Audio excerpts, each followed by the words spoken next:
Assalamualaikum warahmatullahi wabarakatuh. Alhamdulillahi rabbil alamin, wabihi nasta'inu ala umuri dunya waddin, wassalatu wassalamu ala ashrafil mursalin sayyidina wa maulana Muhammadin wa ala alihi wa ashabihi ajma'in. Subhanaka la ilma lana illa ma 'allamtana innaka antal alimul hakim. Rabbi shrah li sadri wa yassir li amri wahlul 'uqdatam min lisani yafqahu qawli, amma ba'du. Fa inna asdaqal hadithi kitabullahi ta'ala wa khairul hadi hadi Muhammadin sallallahu alaihi wasallam. Syarrul umuri muhdatsatuha wa kullu muhdatsatin bid'ah wa kullu bid'atin dhalalah wa kullu dhalalatin finnar.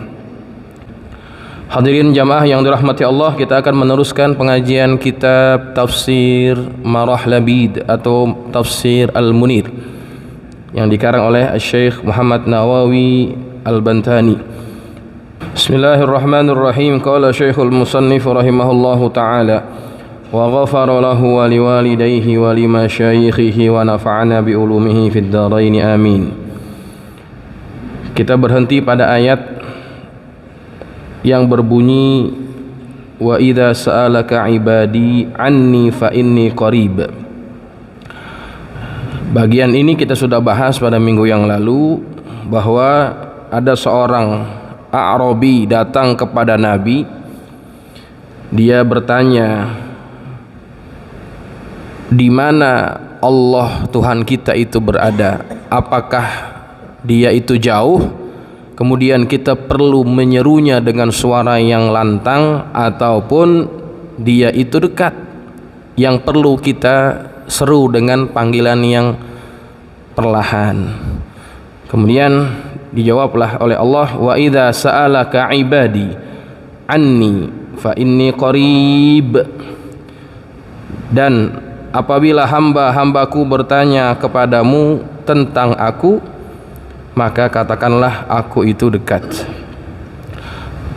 Kita sudah bahas dekatnya Allah itu bukan dari posisi. Kalau seandainya dikatakan kedekatan Allah dengan kita seperti dekatnya saya dengan Ustadz Nalim, maka itu salah. Karena Allah tidak memerlukan tempat. Kalau dekatnya seperti sebelah-sebelah begini, berarti Allah bertempat. Nah, kedekatan Allah itu adalah kedekatan yang dicakupi oleh ilmunya Allah. Allah dekat dengan kita sebab Allah Maha tahu tentang apa yang kita hajatkan. Dan Allah juga dekat dengan kita bil ijabah, dengan pengkabulan doa kita. Ya. Baik, pada bagian yang berikutnya Allah berfirman, ujibu da'watad da'i idza da'ani. Kalau dalam kitab Tafsir Munir yang bapak-bapak pegang, idza da'ani, enggak apa-apa, enggak ada masalah. Ujibu da'watad da'i idza da'ani. Kalau dalam kitab tafsir saya itu ada ya-nya. Kalau dalam Quran itu enggak ada ya. Cuma ada bunyinya saja, da'ani. Ya. Apa maksudnya? Qila, dikatakan al-muradu minad du'ai at-taubatu aniz dzunubi. Yang dimaksud dari doa itu adalah taubat dari dosa-dosa. Kata Allah, ujibu da'watad da'i idza da'ani. Aku kabulkan permohonan orang-orang yang berdoa. Ya. Da'watad da'i itu dalam pendapat yang dinukil oleh Syekh Nawawi, yang dimaksud dengan doa di situ adalah taubat, begitu. Taubat dari dosa-dosa. Fa li'anna ta'iba yad'u Allah ta'ala inda taubati. Karena orang yang bertaubat itu dia akan memanggil Allah, menyeru kepada Allah, berdoa kepada Allah ketika dia bertaubat. Wa ijabatud du'ai huwa qabulut taubah. Dan pengkabulan doanya itu yaitulah dikabulkannya atau diterimanya taubat orang yang berdosa itu. Ini satu pendapat bahwa ujibu da'watad da'i idza da'an, itu artinya taubat orang yang bertaubat kepada Allah dari dosa-dosanya, Allah akan kabulkan. Kemudian wakila, dan ada juga pendapat yang mengatakan al muradu minad du'ai al ibadah, yang dimaksud dari doa itu adalah al ibadah, yaitu ibadah kita. Qala sallallahu alaihi wasallam, baginda Rasulullah sallallahu alaihi wasallam bersabda, ad-du'a'u huwal ibadah, doa itu adalah ibadah. Jadi yang dimaksudkan oleh Allah dalam ayat tersebut adalah ibadah. Allah akan menerima setiap ibadah seseorang yang beribadah kepadanya. Ini pendapat yang kedua. Wa mimma yadullu ala dzalika qauluhu ta'ala, dan yang menunjukkan atas pendapat yang demikian itu adalah firman Allah Subhanahu wa taala. Ini menegaskan lagi pendapat yang mengatakan doa di situ adalah ibadah. Apa ayatnya? Wa qala rabbukum ud'uni astajib lakum. Dan berkata Tuhan kalian, berdoalah kepadaku, aku pasti akan menerima dari kalian.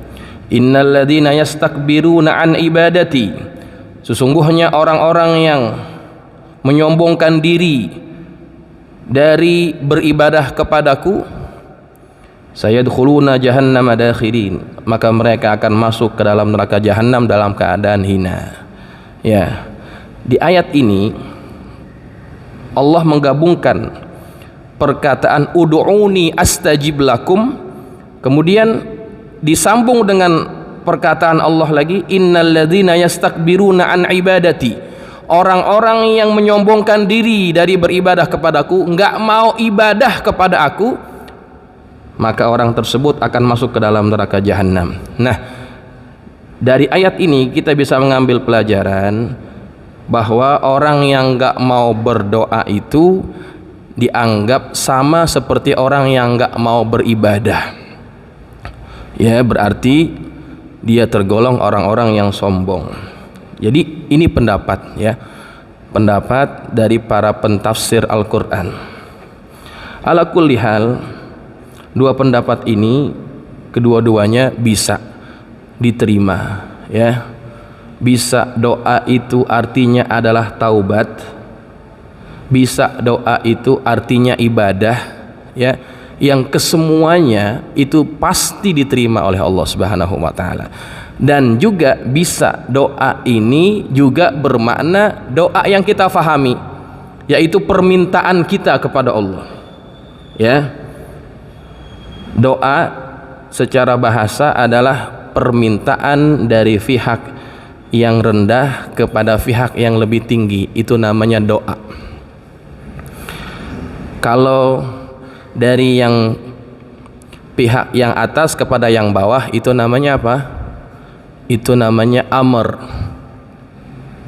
atau talab, perintah atau permintaan, ya, dari atas ke bawah, itu namanya amr. Kita sebagai hamba Allah, kita minta sama Allah, ya Allah kabulkan doa saya, ya Allah sembuhkan penyakit saya. Itu sebetulnya perintah atau bukan sih? Fi'ilnya fi'il amr itu, ya. Ishfi mardana, ishfi itu fi'il amr, fi'il mudhari', fi'il madi itu. Fi'il amr kan? Ishfi, sembuhkan. Sebetulnya itu adalah perintah. Cuma karena dia datangnya dari hamba kepada Tuhan yang lebih tinggi makomnya, maka dia nggak pantas disebut sebagai amr, tapi disebut sebagai apa? Doa. Maka dari itu, dari perkataan doa ini kita bisa mengambil pelajaran, kalau orang yang ingin dikabulkan doanya, maka ketika dia sedang berdoa, dia harus memahami keadaan bahwa dia itu adalah makhluk yang rendah. Hinakan diri kita serendah-rendahnya di hadapan Allah Subhanahu wa taala, karena kita sedang berdoa, bukan sedang memerintahkan Tuhan. Ya, maka dari itu setiap kali kita doa dianjurkan oleh Nabi sebut nama Allah yang agung-agung, sebut segala kekurangan kita. Itu sebagai bentuk apa sebetulnya? Sebagai bentuk penghinaan diri kita kepada Allah. Setelah kita menghinakan diri baru minta, baru disebut itu orang sedang berdoa.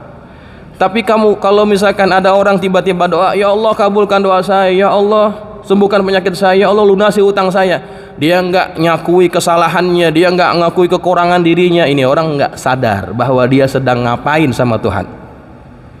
Ya, maka dia harus ketika berdoa tazallul. Apa tazallul artinya? Merendah diri serendah-rendahnya. Ya, barulah kemudian Allah akan lihat keadaan orang-orang ini, apakah betul dia sedang berdoa. Maka di antara bentuk penghinaan diri kita kepada Allah dari cara kita berdoa adalah Nabi ajarkan bagaimana? Angkat tangan. Ya, seperti orang mengemis begini kan. Ini kan tanda apa namanya? Tanda menghinakan diri, mengemis. Ini di antara bentuk ya, hay'ah ya, cara kita menghinakan diri kepada Allah dari cara kita ataupun perbuatan kita. Kalau yang tadi ucapan kita, yang ini apa namanya? Perbuatan kita. Ya. Nah, kemudian kalau kita lihat lagi di dalam kitab-kitab fikih, seandainya kita mau bikin sholat istisqa, ya, sholat minta hujan, itu dianjurkan kita pakai pakaian yang bagaimana? Hah? Yang paling jelek, betul nggak? Kalau kita lagi mau sholat istisqa, dianjurkan yang kita pakai bukan pakaian yang paling bagus, tapi pakaian yang paling jelek. Bawa semuanya, anak bini kita, hewan ternak kita kalau kita punya, bawa. Kenapa kita disuruh pakai pakaian yang jelek ketika sholat istisqa? Karena kita lagi minta kepada Allah. Maka ketika minta harus tazallul, harus merendah diri kepada Allah Subhanahu wa taala, ya. Nah, itu. Jadi jamaah yang dirahmati Allah, ketiga makna ini bisa kita kombinasikan. Bisa doa dalam ayat ini artinya taubat, bisa doa dalam ayat ini artinya ibadah, bisa doa seperti doa yang kita fahami. Ya. Baik, jamaah yang dirahmati Allah, kita teruskan. Wa qara'a Abu Amrin wa Qalun an Nafi'in ad-da'i idza da'ani bi itsbatil ya'i fihima fil wasli. Ini masalah qiraat ya. Imam Abu Amr dan Qalun, yang mana riwayat itu daripada Nafi', perkataan ad-da'i idza da'ani bi itsbatil ya'i fihima fil wasl. Mereka membacanya dengan menetapkan ya pada kedua perkataan ad-da'i idza da'ani. Jadi bacanya bisa dua macam. Ujibu da'watad da'i, ada ya-nya. Idza da'ani. Nah, itu bisa dibaca begitu. Kalau dalam Quran bapak-bapak nggak ada ya-nya kan? Nggak ada kan? Nggak ada, semuanya dihilangkan. Tapi kalau menurut bacaan Imam Abu Amr dan Qalun dibacanya panjang. Ujibu da'watad da'i idza da'ani. Begitu. Ya. Kemudian wal baquna, dan sisanya imam-imam yang lainnya bihazfiha 'alal wasli fil ula wa 'ala takhfifi fil thaniyah. Dan imam-imam yang lain menghapuskan ya-nya ketika wasal pada bacaan yang pertama, yakni da'watad da'i itu dihilangkan ya-nya, wa 'ala takhfifi fil thaniyah, dan diringankan pada perkataan yang kedua, da'ani. Jadi dibacanya seperti kita tuh, ujibu da'watad da'i idza da'an, ninya dikit, da'ani gitu ya. Tapi kalau wasal, kalau wakaf kita wakafkan. Tapi kalau kita wasal dibacanya pendek, ditakhfif, ya. Itu masalah qiraat. Baik, jamaah yang dirahmati Allah, seterusnya falyastajibu li, falyanqaduli wal yastaslimuli, maka hendaklah mereka itu memenuhi panggilanku, yakni mereka tunduk kepada aku dan mereka berserah diri kepada aku. Wal yu'minu bi, dan hendaklah mereka itu beriman kepadaku. Wa hadha tartibu yadullu ala anna al-'abda la yasilu ila nuril imani wa quwwatihi illa bitaqaddumi ta'ati wal ibadat. Dan susunan ini menunjukkan bahwasannya seorang hamba itu tidak akan sampai kepada cahaya keimanan dan kekuatannya, melainkan mereka mendahulukan atau mereka mengutamakan ketaatan dan juga ibadah kepada Allah.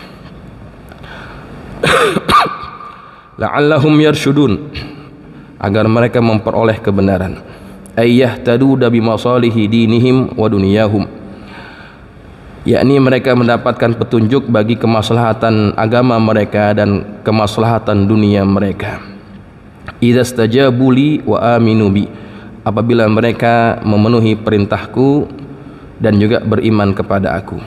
Baik, jamaah yang dirahmati Allah, saya ingin terangkan sedikit pada bahagian ini. Setelah pada ayat yang berbunyi ujibu da'watad da'i idza da'ani, Allah sambung dengan perkataan falyastajibu li, hendaklah mereka itu memenuhi panggilan aku, yakni mereka tunduk dan patuh kepada aku. Di sini sebetulnya ada sesuatu yang tersirat,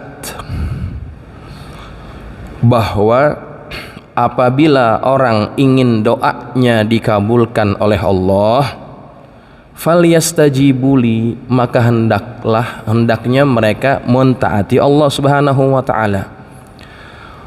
Orang tidak akan disayang oleh Tuhan dan tidak akan dikabulkan doanya oleh Tuhan kalau mereka tidak patuh kepada Allah. Maka yang namanya manusia itu pasti pernah melanggar apa yang menjadi perintah-perintah Allah.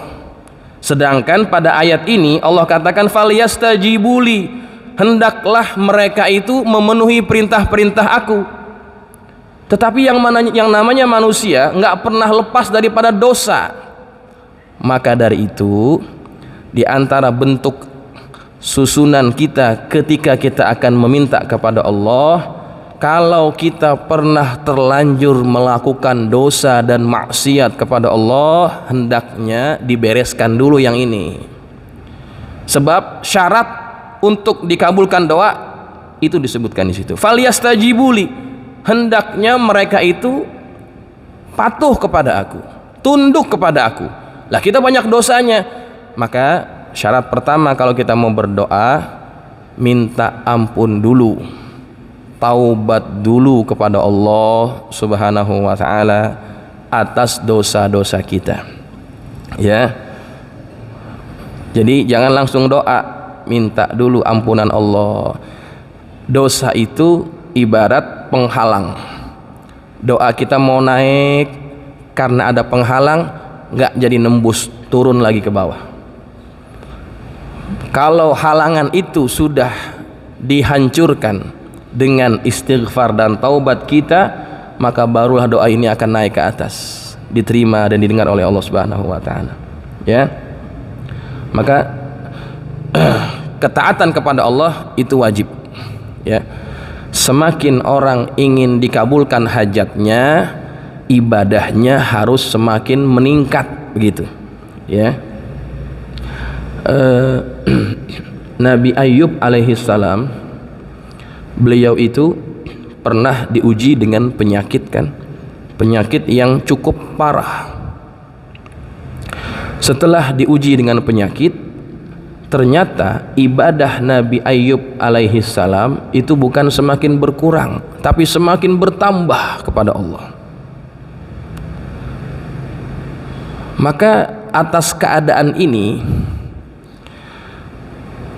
Maka Allah pun memuji Nabi Allah Ayyub alaihissalam dengan pujian, ni'mal abdu innahu awwab. Nabi Ayyub dipuji oleh Allah, kata Allah, ni'mal abdu, sebaik-baik hamba. Kenapa? Ketika dia diuji, dia semakin taat kepada Allah. Dia nggak langsung minta, jamaah sekalian, ya. Ditingkatkan dulu amal ibadahnya ketika dia sakit. Barulah ketika sakitnya sudah menghalangi dia dari beribadah kepada Allah, baru diangkat tangan minta kepada Allah. Inni massaniyad dur wa anta arhamur rahimin. Lihat ucapan yang diucapkan Nabi Allah Ayyub alaihissalam. Dari kata-katanya tidak ada perintah kepada Allah. Dia cuma ngadu, inni massaniyad dur, wahai Tuhan, saya dihinggapi kepayahan, kesusahan. Wa anta arhamur rahimin, engkaulah zat yang paling penyayang di antara yang penyayang. Ada enggak ucapan ya Allah sembuhkan? Enggak ada. Ya Allah selesaikan masalah saya? Enggak ada. Dia cuma ngadu, ya Allah saya dapat masalah nih, ya Allah saya lagi kena kesusahan. Wa anta arhamur rahimin. Itu ucapan dia, bisa dicek dalam Quran. Maka kata Allah, gampang ketika seorang hamba sudah menunjukkan kehambaannya kepada Allah, ketika diuji dengan penyakit, dengan cobaan yang luar biasa. Bayangkan, bukan hanya sakit yang dia hadapi, anaknya mati 12 orang, hartanya habis binasa, semuanya nggak ada yang tersisa, tetapi dia tetap ibadah kepada Allah. Maka ketika orang menunjukkan peribadatannya yang betul kepada Allah, gampang bagi Allah untuk mengkabulkan doanya. Dia ngomong begitu doang, langsung Allah selesaikan masalahnya. Kata Allah, urkud birijlik, hentakkan kakimu. Dari itu kemudian keluar air. Kata Allah, mandi, bersihkan badanmu, dan juga mandi daripada air tersebut. Hilang penyakitnya, gampang. Nah, doa yang dikabulkan yang begitu mudah ini, itu terhasil dari usaha seorang hamba yang menghinakan dirinya kepada Allah, menunjukkan peribadatannya yang jujur kepada Allah Subhanahu wa taala, kemudian Allah kabulkan doa-doanya, ya. Nah, kemudian jamaah yang dirahmati Allah, pada perkataan yang berikutnya Allah berfirman, wal yu'minu bi, dan hendaklah mereka itu beriman kepada aku, ya. Beriman kepada aku, la'allahum yarsyudun, agar mereka mendapatkan kebenaran, mendapatkan petunjuk daripada Allah Subhanahu wa taala. Baik. Setelah ada perkataan falyastajibuli, ada perkataan wal yu'minu bi, hendaknya seseorang itu beriman kepada Allah. Kalau kita kaitkan, bagaimana nih mau mengkaitkannya? Kata Allah, kalau kamu bertanya tentang Allah, katakan Allah dekat, Allah akan kabulkan segala permintaan. Kemudian tiba-tiba ada perkataan hendaknya mereka beriman kepada Allah. Maksudnya bagaimana? Maksudnya, kalau kita sudah betul-betul minta kepada Allah, yakin, imani,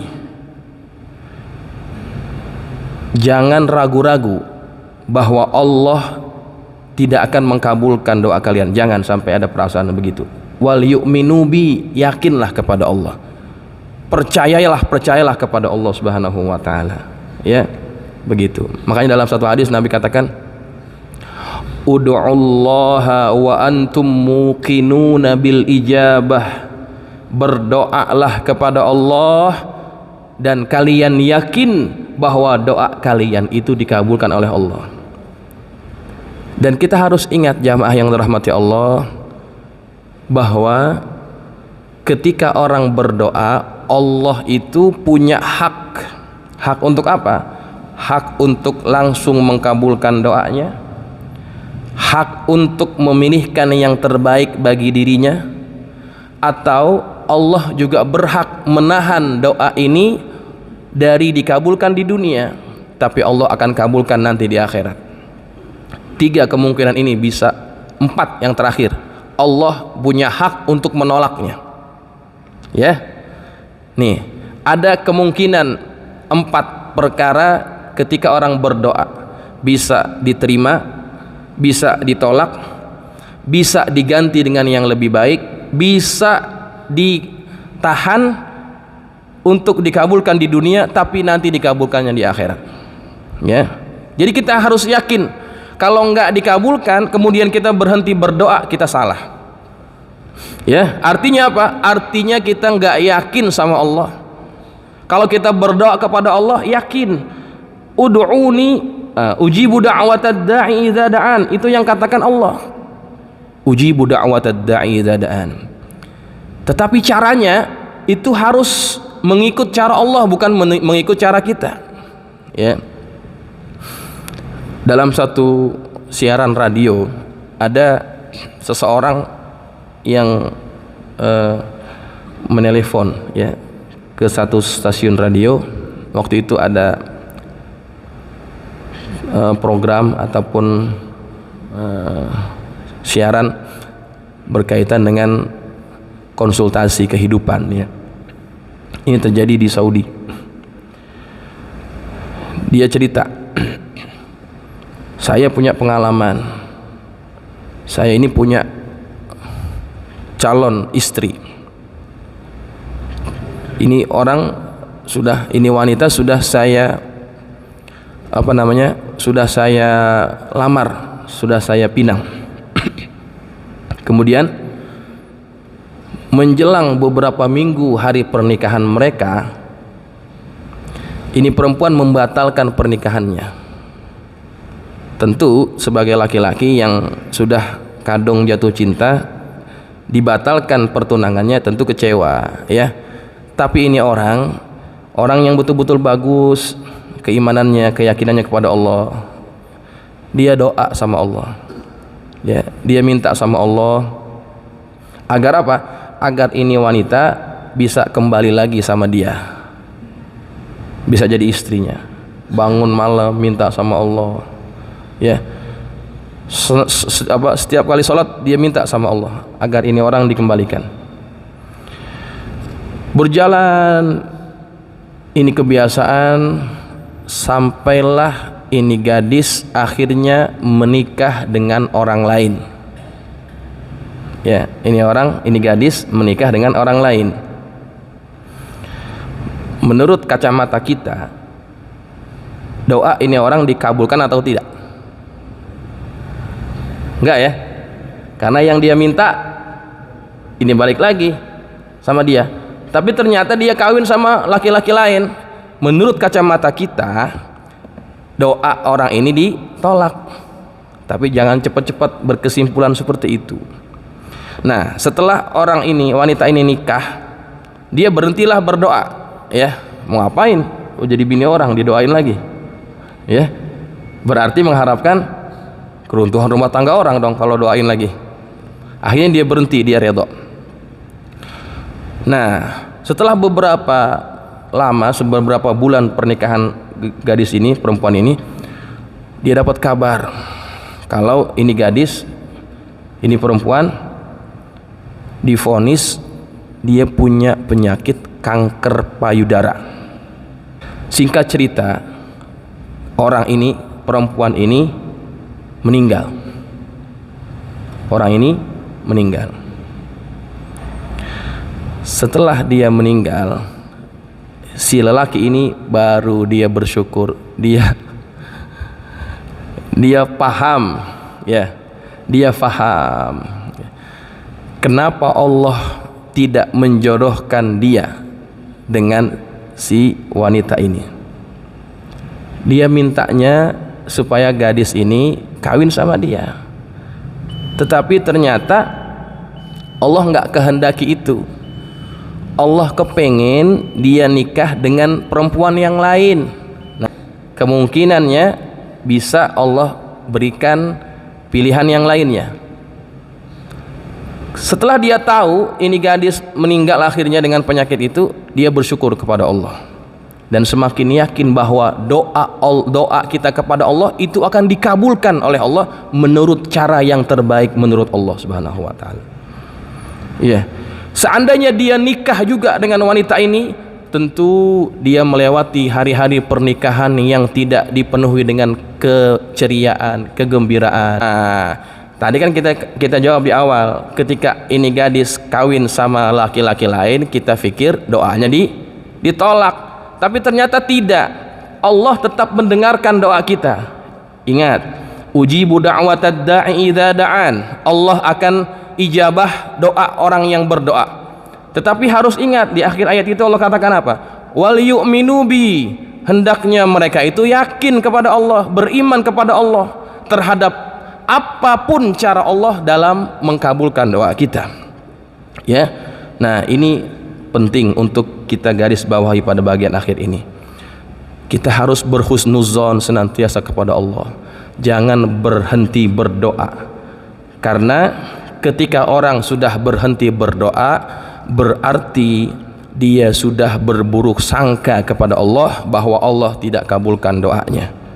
Kita mesti yakin Allah akan kabulkan doa kita dengan caranya Allah dan menurut waktu yang sesuai bagi Allah, bukan menurut kita. Ya, kalau cara ini kita lalui semuanya, maka kata Allah, la'allahum yarshudun, mereka akan memperoleh kebenaran. Ya, taati Allah Subhanahu wa taala, patuhi Allah Subhanahu wa taala, iman kepada Allah, maka pada akhirnya kita akan mendapatkan kebenaran ataupun cahaya petunjuk itu. Baik jamaah yang dirahmati Allah, sampai di sini dulu. Kita akan sambung lagi minggu yang akan datang pada pembahasan ayat yang seterusnya. Semoga apa yang kita pelajari jadi ilmu yang bermanfaat untuk kita sekalian. Bismillahirrahmanirrahim. Alhamdulillahirabbil alamin, wassalatu wassalamu ala asyrafil mursalin sayyidina wa maulana Muhammadin wa ala alihi wa ashabihi ajma'in. اللهم انفعنا بما علمتنا وعلمنا ما ينفعنا اللهم زدنا ولا تنكسنا وأكرمنا ولا تهنا واعتنا ولا تحرمنا وآثرنا ولا تؤثر علينا وأرضنا وارض عنا اللهم إنا نسألك بحق فاطمة وأبيها وعليها بنيها افتح علينا وعلى أولادنا وتلاميذنا فتوح العارفين فقهنا وإياكم في الدين وارزقنا كمال الإخلاص واليقين اللهم ارزقنا فهم النبيين وحفظ المرسلين وإلهام الملائكة المقربين برحمتك يا أرحم الراحمين اللهم اجعلنا من الذين يستمعون القول فيتبعون أحسنه صلى الله على سيدنا محمد وعلى آله وصحبه وسلم والحمد لله رب العالمين السلام عليكم ورحمة الله وبركاته.